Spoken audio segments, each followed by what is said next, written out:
Bienvenue à tous dans cette seconde partie de Business Africa. Jusqu'où ira la guerre commerciale entre les États-Unis et la Chine? Les chiffres publiés ce mois par l'Association internationale du transport aérien sur les données des marchés mondiaux de fret montrent une contraction de la demande cette année par rapport à 2018. Une contraction qui n'a cependant pas touché l'Afrique et la Chine. Les transporteurs africains ont enregistré la plus forte croissance parmi toutes les régions au mois d'août 2019, avec une hausse de la demande de 8% comparativement à la même période de l'an dernier. Les détails de Naya Gomo avec Nyasha Moutizwa. Mauvaise nouvelle pour le fret aérien mondial qui connaît une tendance à la baisse pour le 10e mois consécutif. Les données de l'Association du transport aérien international sur les marchés mondiaux montrent que la demande mesurée en tonnes-kilomètres fret a diminué de 3,9% en août 2019 par rapport à la même période en 2018. Il s'agit selon l'IATA du 10e mois consécutif de baisse des volumes de fret. L'une des causes premières, selon Alexandre de Juniac, le directeur général de l'association, est l'aggravation des tensions entre les États-Unis et la Chine, exacerbée par les dernières hausses de tarifs dans le différend commercial entre les deux pays. Seule, l'Afrique fait une exception à la règle. Les transporteurs du continent ont été les seuls à faire état d'une croissance en août 2019, avec une augmentation de la demande en fret de 8% par rapport à la même période l'année précédente. Et en dehors de la demande, la capacité du fret a également augmenté de 17,1% d'une année à l'autre, donnant des meilleures performances à l'Afrique pour le 6e mois consécutif. L'analyse des itinéraires montre en outre que la performance Afrique-Asie est en forte hausse de 12% par rapport à 2018.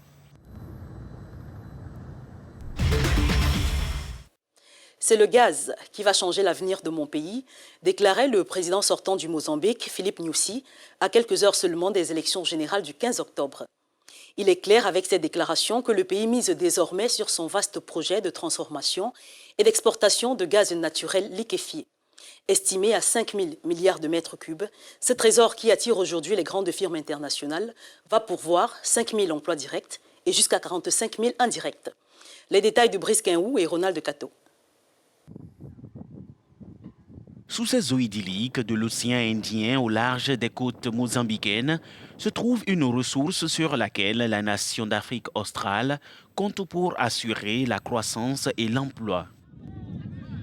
En 2010, le Mozambique a découvert de vastes réserves sous-marines de gaz estimées à 5 000 milliards de cubes dans le bassin de Rovuma, la plus grande découverte de gaz naturel de ces dernières décennies.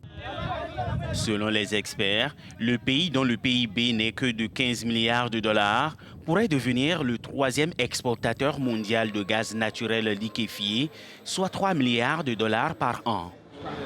Depuis sa découverte, les compagnies d'énergie font la queue pour mettre en valeur les réserves. La semaine dernière, Maputo a signé une décision d'investissement initiale avec un consortium dirigé par ExxonMobil pour un projet de gaz naturel liquéfié de 33 milliards de dollars. Mais les violences imputées aux militants islamistes de la province de Cabo Delgado, dans le nord du pays, ont inquiété certains investisseurs qui espèrent une résolution rapide du conflit.